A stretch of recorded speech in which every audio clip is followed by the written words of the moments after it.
Welcome back, everyone, to the Pac-16 Teambuilder Conference Dynasty. Santa Fe State heading on the road to Austin, Texas. Top 10 team in the Texas Longhorns. We're looking to pull off an upset here in week number 1. First play of the ball game. Jaden Edwards-George, good for about 14 yards on the first carry. Love to see that. But what we don't like to see, interceptions. First throw of the game for Josh Summers. He's a sophomore. Wes Ricketts, our senior quarterback, has left us. Now it's his job. Summers throwing that pick. Doesn't get us started off on the right foot. First and 10 here for Texas. Going backwards is Quinn Ewers. He's still there. He didn't decide to go to the NFL. Interesting choice. But a big sack right there. Second down and 21. Little play action. Do have a flag on the field here. They will get positive yardage on the play. We'll see what the play call is. It is, in fact, a holding call. And they're going to get pushed all the way back to a second down and 30. Defense got to be up to snuff here, which we are. No gain. Third down and 30. Ewers, clean pocket. 3-man pass rush. Up the middle, good for about 17. Fourth and 13, they will punt the football away. Passes dropped on 3rd and 8 by Roy Calico, senior wide receiver. Got to make those catches, got to sustain drives, got to move the chains. We got to hang with this Texas offense. Big pitch and catch right here for the Longhorns. They're going to get inside their 30-yard line.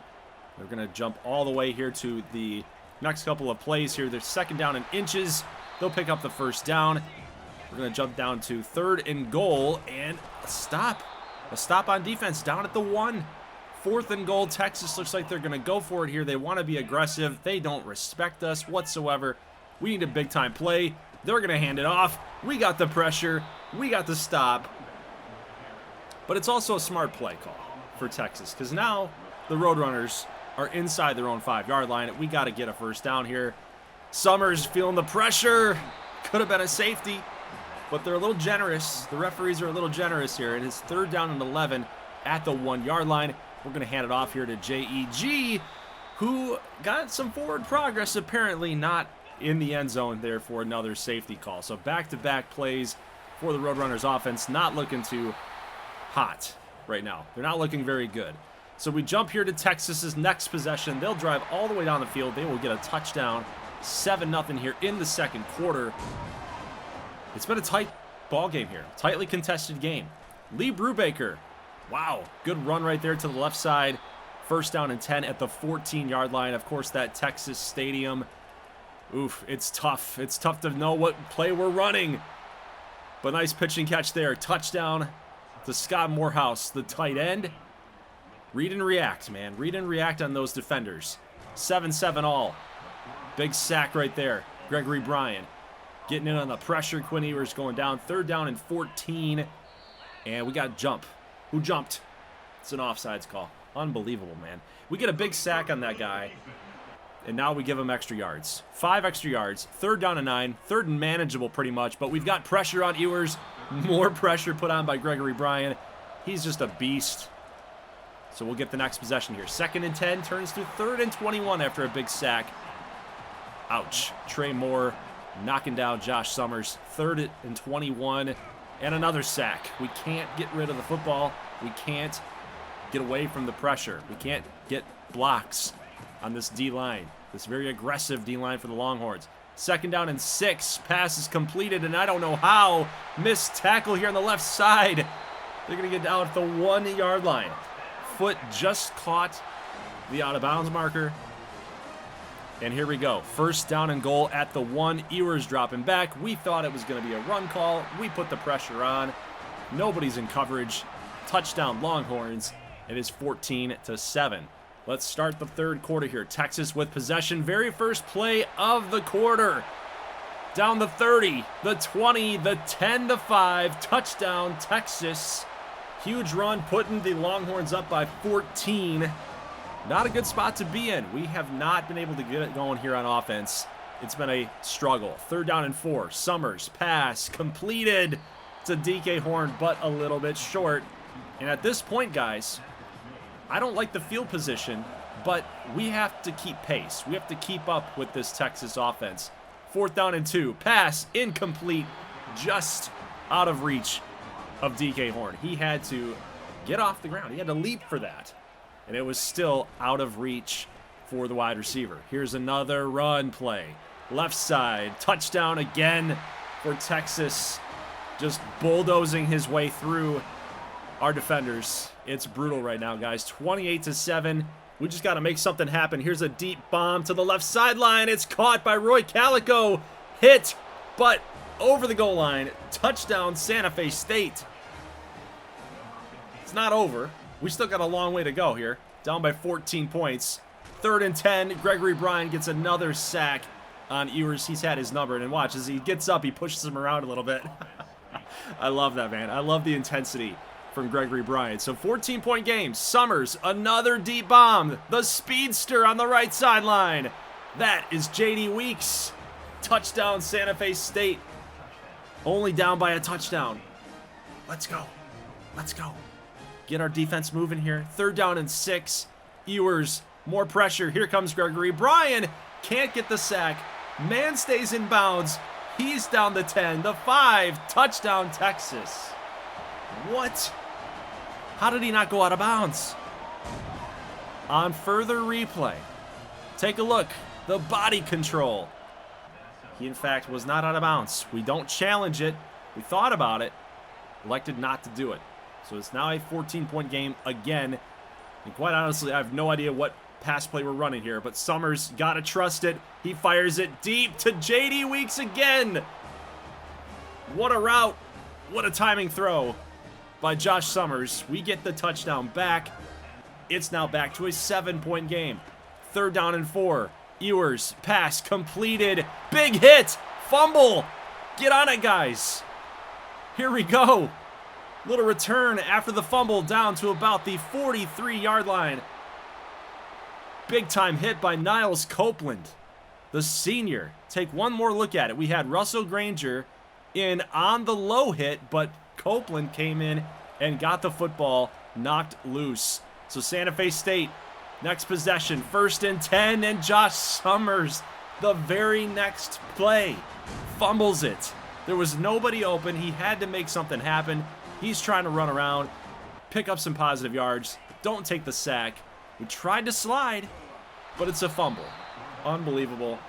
Texas will get the next possession. However, they get stalled out. We get another big sack. 4th and 17. They got to punt the football away. 3rd down and 10. Summers facing pressure. 3rd and 10. Completed for 7 yards. Do you go for it here? Well, you have to. You're down by 7. Under a minute left. Got to find a way to pick this thing up. 4th down and 3. Summers with 45 seconds. We're trying to get somebody to jump, and we got him. We got him to jump. That's a 1st down. Awesome job for the hard count by our young quarterback. Pass will go incomplete on 1st and 10, so now it's 2nd and 10. 39 seconds left. Summers, oh, he's trying to get out of the pressure. He can't. It's 3rd down and 15. We will call a timeout. We got 2 left. That was our first used. 3rd and 15. Go for the screenplay, but JEG going backwards. And now, guys, I'm thinking like 4th and 19 doesn't really matter here, but what? The accelerated clock is on. It's all the way down to 5 seconds. We just got to fire this thing up, and no! We take a sack. We had 2 timeouts to use. We had a Matt Eberflus moment on Thanksgiving Day with Caleb Williams and the Chicago Bears. Detroit Lions. You got timeouts to use. The clock is ticking. We don't use them. It's near the end of the game. And we find ourselves in the L column, guys. 0-1 to start the season. Unbelievable. I just feel so stupid about that. I was like, you know what? I'm going to get raked over the coals for this when I post this onto the YouTube channel. We got 2 timeouts. It's like, why not use it? What, in the heat of the moment, I'm thinking like, no. We can get to the line. You know, it doesn't matter. 4th down, doesn't matter. You know, it's so long of a distance anyway. We got to run some like 4 verts or some Seattle type play. Like, we just got to throw something deep. And if we get the 1st down, then we can call a timeout. Calling timeout right now is pointless. But then you think about it. hindsight being 2020, maybe you could probably get some people a little bit more healthy, a little bit more rested, rejuvenated, right? You got to get some speed out on the field. These guys are running around all over the place, right? It's running all the way down the field on the play, running all the way back, right? So there's fatigue in the game. So a timeout would have been smart there, obviously. So it's a little dumb, but you know, the rest is history. So 0-1. We didn't deserve to win the game anyway. We had the early turnover. We had the fumble by Summers. It just was not a complete game, but we did play admirably against the top 10 opponent in Texas. So now let's go ahead and jump out here to Idaho Tech, hosting the Bellingham State Mighty Puffins. Mighty Puffins are ranked. Of course, they had the big storyline here for them is just how they responded after an early season scuffle in the standings, right? They came back, they mounted a big-time comeback in the Pac-16 play, rattled off a bunch of wins. Malik Hayes, of course, their running back being a big-time factor here. They got a turnover right off the rip here, 7-0 game. Malik Hayes on 3rd down and 12. They'll pick up 8 on the screen pass. And then on 4th down and 4, they will kick the field goal, going up by 10 here late in the second quarter. 3rd down and 4, Mighty Puffins here with the ball. Pass going to be completed. Past the 20 to the 10 to the 5, out at about the 3-yard line. Mighty Puffins looking to stake out to a 3-score lead, and they'll do just that. Malik Hayes is into the end zone, 17-0 early in this ball game in the first half. 3rd down and 4 here for the Fusion. Going backwards. Quarterback, what are you doing? Throwing it out of bounds. 2nd and 10 here for Bellingham State. They're looking for more points up on the board, but they'll throw a pick. And I believe this one's going to count because I think it's a hold, and this play will stand. Yep, they're focusing on that lineman, so it is, in fact, a holding call, and it will be Idaho Tech football here. 3rd down and inches with 8 seconds left. Pretty much just one more play left to go, but pretty smart. They'll check it down here, and now they've got a manageable field goal attempt right here just to at least get into the second half with some points, right? They're down by 14 at this point. We'll check in mid-part of the third quarter here. 2nd down and 9, and that pass looked pretty good from Keltson, but it's going to be picked off at the sidelines, and there's nobody going to catch him. He's gone. It's a pick 6. Kiefer takes it 69 yards. That's a big-time score for the Fusion. Now going down by 7. Late third quarter, Malik Hayes not going to pick up the first down. And you might have noticed something. They called upon the backup quarterback. The backup quarterback. It is no longer Keltson out there. It is Sellers, quarterback for South Carolina. Apparently, because I'm not following it as much as I used to. Little Broski was telling me he's one of the better quarterbacks in the SEC, at least last year. So, hey, they might have a quarterback battle going on. But they fumble. They give it back to Idaho Tech. Here's a big-time touchdown. The Fusion will tie the game up. Ouch. Turnovers will cost you. They will kill you. So as we head into the fourth quarter now, 3rd down and 8. Sellers can't get the ball off. A lot of pressure put on him. Fall incomplete. We'll jump here to the Fusion's next possession here. 3rd and 4. Going to throw it away amidst all of the pressure in the quarterback's face. So we will kick a field goal up and good. And Idaho Tech will take their first lead of the entire ball game here late in the fourth quarter. 3rd and 15. So some more big down and distances for the Mighty Puffins that they cannot convert. They're not looking very good here in the second half. Play action. Pass caught and complete. 2nd and 4 turns to 1st and 10 inside the 20-yard line. Here's a run up the middle. Big-time run. Getting all the way to 1st and goal at the 5. Handoff. Yet again. Making moves all the way down to the 1. 3rd and goal. Can they punch it in? Fusion looking to expand the lead, but they can't get it done. And now 4th down. What are they going to do here? They're not going to go for the field goal. They are going to go for the touchdown. 4th down and goal, and they won't get in. Bellingham State finds a way to shut them down, and now they got a chance with a minute left, guys, to drive all the way down the field, kick a field goal to tie, touchdown to win, but they're again in a tough spot. 3rd down and long. Incomplete. They went for the money shot. Not going to happen. 4th down now. Sellers in his own end zone. Deep bomb. It's a little short. It's incomplete. And with 30 seconds left in Bellingham State, without any timeouts left to use, Idaho Tech will come away with a victory here in week number 1. Huge win for the Fusion. This is a team that underperformed a little bit last season and now taking down a ranked opponent, a good opponent in Bellingham State in week number 1. That's a way to start season number 2. Lonergan was very good, I thought. Over 75% completion percentage. Did not throw an interception. He was pretty good. I'd like to see the Fusion get that running game going just a little bit extra, a little bit more. But you know what? If they're going to pass and they're going to be effective in doing it, who am I to judge, right? Just keep that rolling. Keep that rolling. Although I think a lot of teams here in our conference are going to be able to shut that down.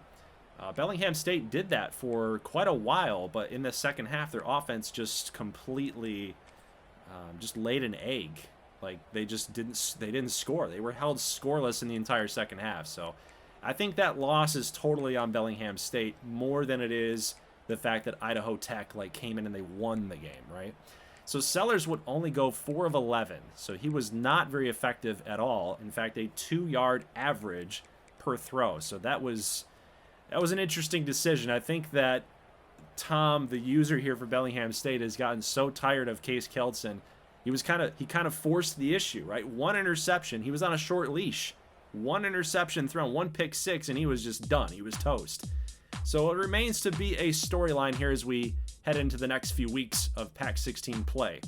Now, as we jump here to a California rivalry here a little bit, Fresno A&D hosting the San Jose State Spartans. Of course, Fresno A&D looking to capitalize on their Pac-16 Conference Championship appearance. Last season, of course, the big factor here is Magic Hendricks and this offense. Of course, it's all predicated on the deep ball.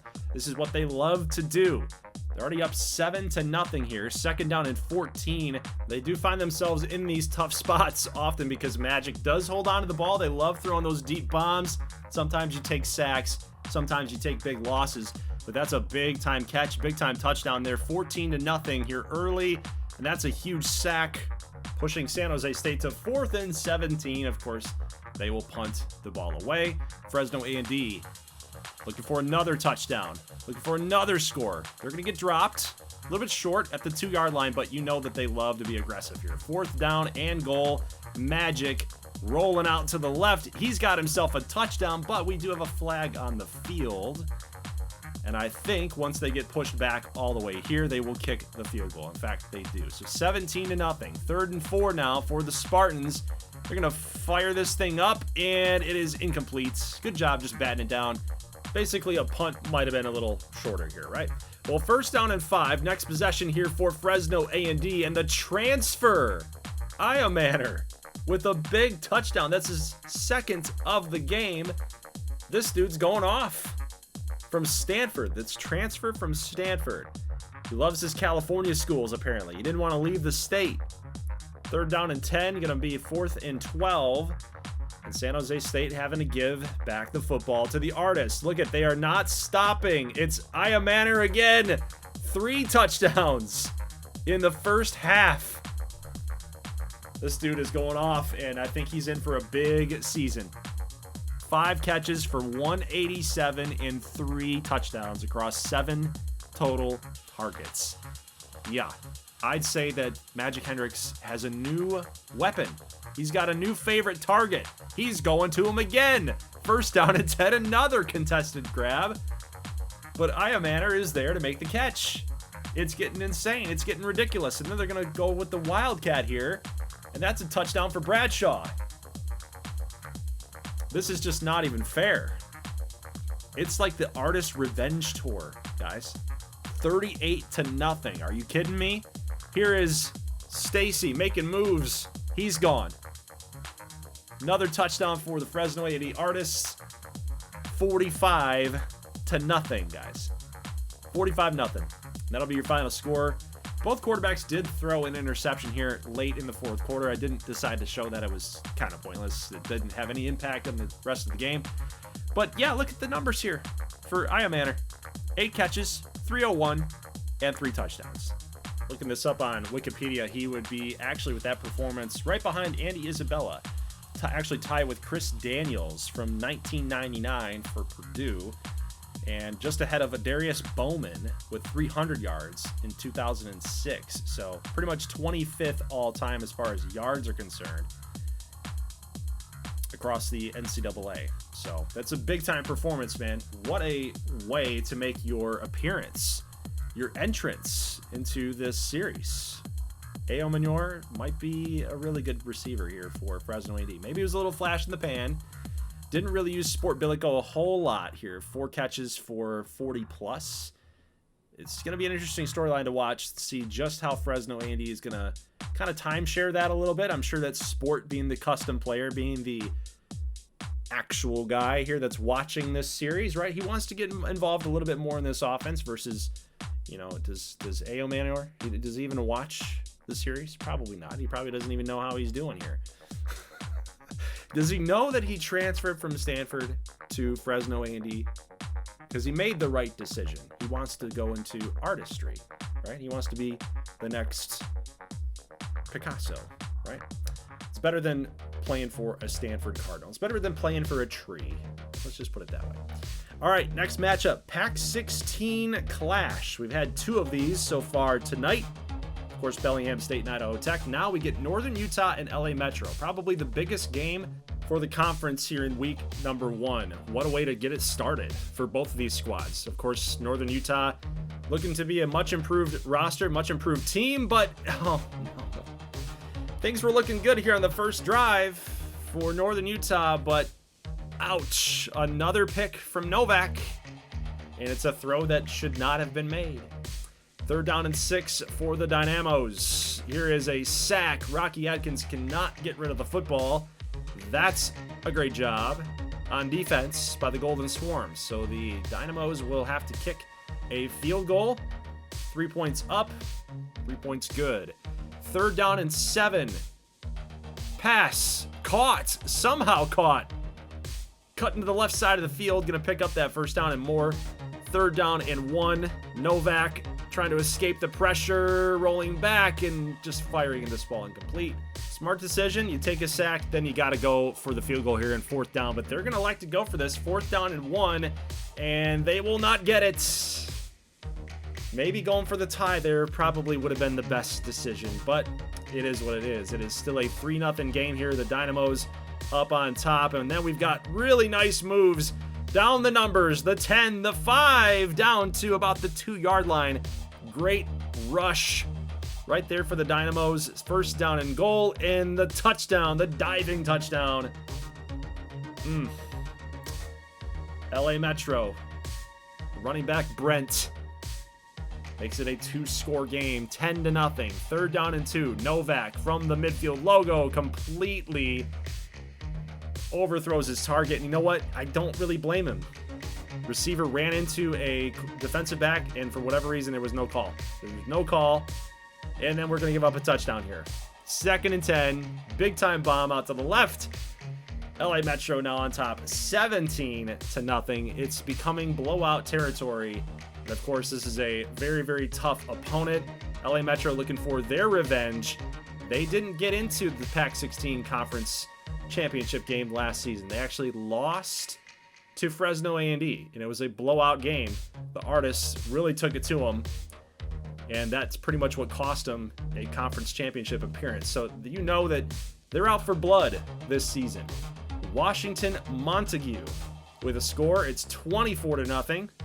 Mid part of the 4th quarter. Golden Swarm trying to come all the way back, trying to swarm all the way back.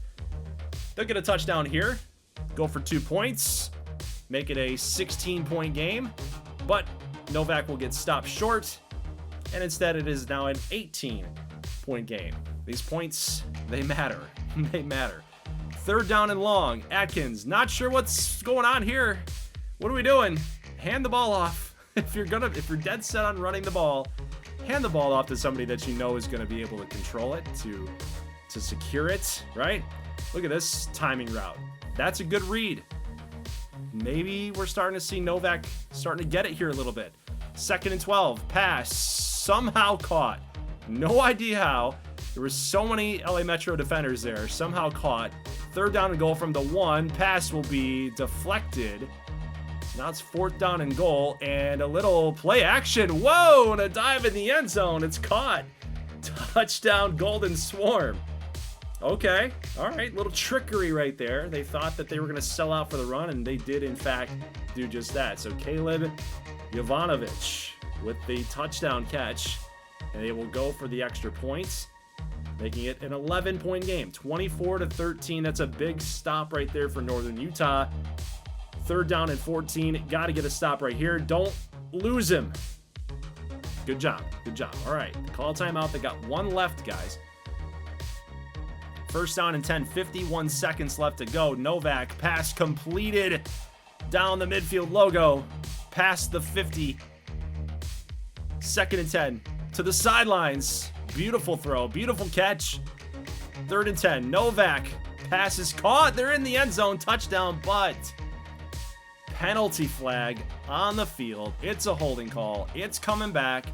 And guys, this game is effectively over. 3 seconds left to go. They're not going to get to the end zone. Just a little too slow. LA Metro's a little too fast on the defensive side, and this game is over. Had the first 3 quarters been a little bit different, right? They were held scoreless in the first 3 quarters. Maybe it would have been a little bit more tighter of a game. So an 11-point loss. 1 pick for Novak. No picks for Adkins. They, in fact, did not turn the ball over. That's why LA Metro is so tough. They don't make those mistakes. Running game was pretty much non-existent. 12 attempts there for Davis, 54 yards, a score.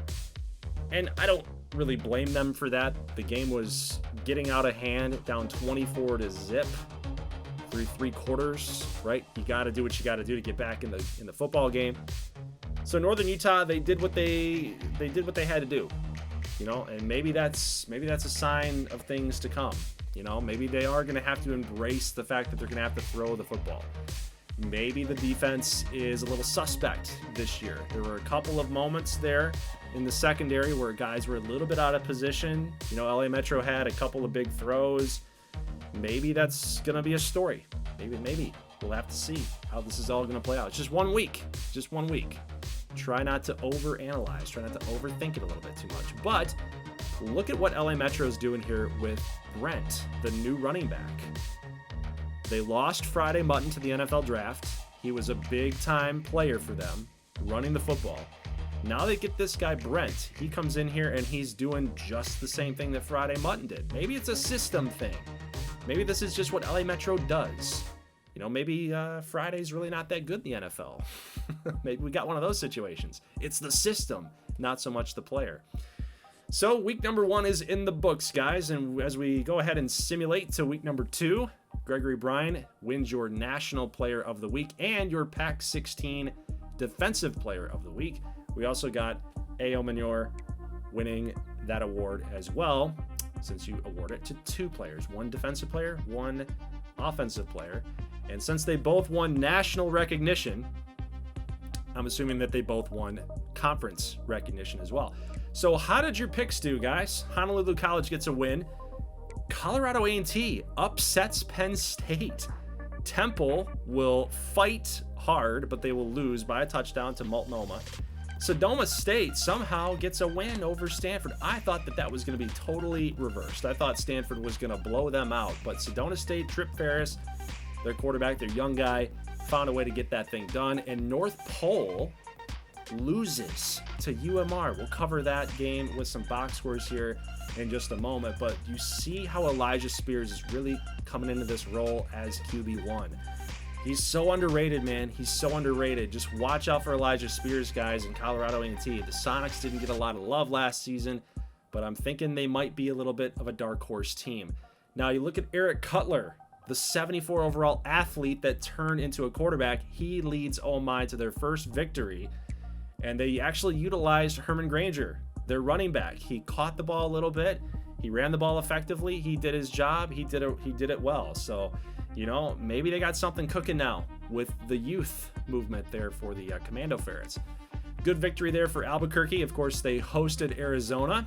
They get a nice win over the Wildcats. And then Vegas State also, as I predicted, gets a win over Louisville. But let's talk about North Pole. I saw the red and I thought that was Vegas State. But North Pole, Paulie Bear, he played well. He played well. You know, nothing crazy happened for him. He didn't lose him the game, but UMR, they just found a way to win by one score, man, and that's all you need. Sometimes even if you're not the most talented team, you just have to find a way to win by one.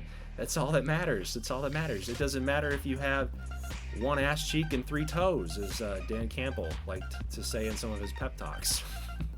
We got Tremaine Castor, the new quarterback for Vegas State. He played really well in this win over Louisville. And we had another good receiving day for Bandito receivers, man. They're just good. That's the system. If there's one team that has a system, if you want to call that out, it's Vegas State, right? Anchorage will get a win over FCS Northwest. That was really no surprise, but this one was surprising. The Sedona State Coyotes find a way to beat Stanford. Stanford's now 0-2 on the year and 0-2 against Pac-16 team builder teams, which is kind of nuts. So week 2 is actually chock full of some pretty good games, but unfortunately, guys, we had to go ahead and simulate this week just to get us through the season. We had Albuquerque taking on Clemson. We had an in-state game, Washington State against Bellingham State, both teams in the state of Washington. That's got to be simmed. And Northern Utah against Utah, that's a big game, both teams being in the same state. So unfortunately, we had to go through and simulate it. Again, guys, just some of our dudes that are users here are kind of going through it a little bit right now. They were not able to jump in and get these games played in a timely manner. So we went ahead and simmed the week. So 28-20 win in simulation for Northern Utah. And actually, Novak was pretty decent, right? About 240 plus, had a touchdown, no picks. It's amazing what happens when you don't throw interceptions or turn the football over, right? So good win right there over a ranked Utah team. And Colorado A&T, guys, what am I saying, man? Colorado A&T, look at Elijah Spears, 336, 3 touchdowns, no picks. This guy is amazing. He's probably QB1 for the Fantasy Challenge. That's actually coming back in week number 1, guys. Oren Sparks, he feels like he's teetering that line of fringe QB1, but it seems like I'm more comfortable putting him as a QB2, you know? So I think that's how we're going to roll with that. Probably Paulie Bear is probably down to a QB2 at this point. He did throw 1 pick. Nebraska blew him out, though. 3 touchdowns. Dylan Raiola was a beast. Paulie Bear was not very effective with only 113 yards. Their offense, I guess, they might not have had very many opportunities. A lot of 3-and-outs, maybe. A lot of third-down conversions that they weren't converting. OMI beating up FCS, an FCS team. We had Cutler here at 249, 2 scores. He still has not thrown an INT. So that's totally different than what they were having being produced with the quarterback group last year with Stranahan and Crispin McClatchy, right? Biggest game on the week, revenge game for the Albuquerque Arrows, and Fernando Bourgeois said he was up to the challenge. Over 440 yards, a bunch of touchdowns, 1 interception. James DeBasin went off with receptions and yards, actually more so yards than receptions, so he had 4. But he had 2 touchdowns, 130 plus yards. He was amazing. Albuquerque finds a way to get a victory. Now, this game is a little bit of a heartbreak. It went to overtime. Washington State was was pretty darn good in the 4th quarter, man. Look at Kelson. 380 plus with 5 touchdowns? Are you kidding me? They didn't even try to run the ball. They were throwing all day long. Cross, Pickles, Majewski. They were tossing it all over the field against Wazoo, but losing in overtime, giving up 21 points. 21 points in the 4th quarter. Forced overtime. That's crazy. So as a big-time letdown for Bellingham State, they're now 0-2 on the season. 1 in-conference loss. So that is definitely Very unfortunate. Now, Sedona State, look at this, guys. Sedona State, a walk-off touchdown, right? 7 points in the fourth quarter, only 3 for Honolulu College. Their offense produced, got a lot of yards, especially for Vitolo. But Trip Ferris, he did throw 2 interceptions, but he did have 2 touchdowns.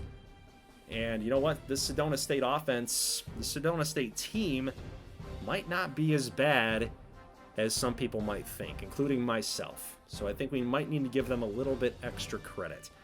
Now, guys, as we head here to week number 3, I want you guys to put either in the Premier Live chat or down below in this comment section who you are taking in week number 3. So these will be user games for our users. We got Bellingham State against OMI.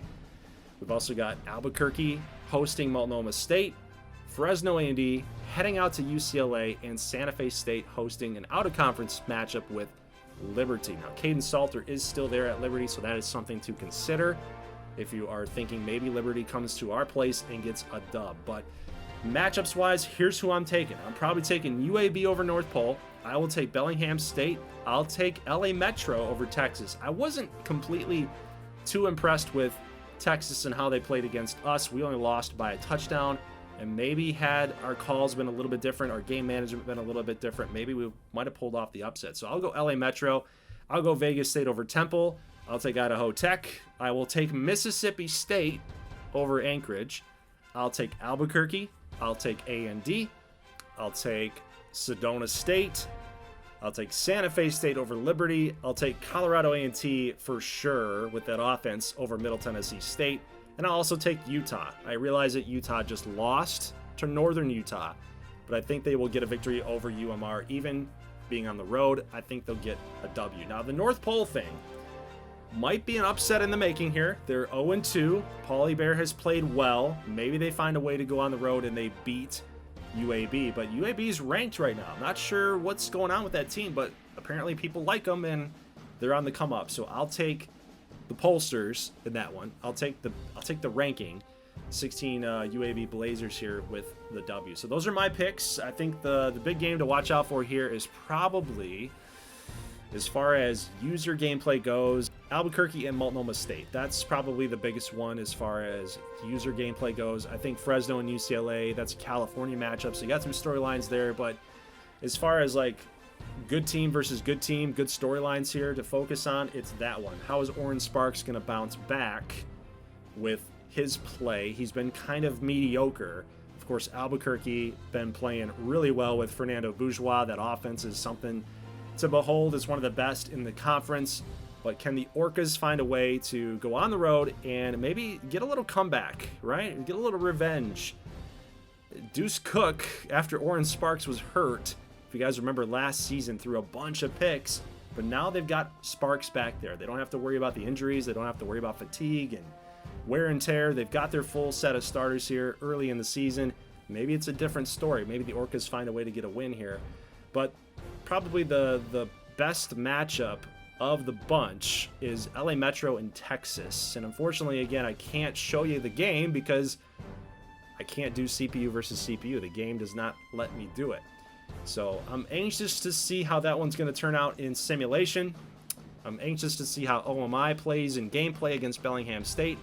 I think the Mighty Puffins will find a way just to get that win. I don't think that they're in any jeopardy of losing, but I just want to see some improvement from the Commando Ferrets, and I think that we will definitely see that. So maybe OMI has a chance to at least give the Mighty Puffins a fight, but it will be a good game no matter how you slice it. So guys, that's it for the video. Happy New Year, by the way. Looking forward to this year, 2025. Getting ready to get this channel back on track. Of course, looking forward to pumping out more videos here for this series as well. I'm looking forward just to seeing how Season 2 plays out, man. We got a lot of interesting storylines here across the Pac-16. So guys, leave a like if you like this thing, and I will see you in the next one next Sunday. Next Sunday, I'll give you a date. Next Sunday on the 5th for week number 3 action. So see you guys then. As always, thank you so much for watching. Thank you for all the support, and peace.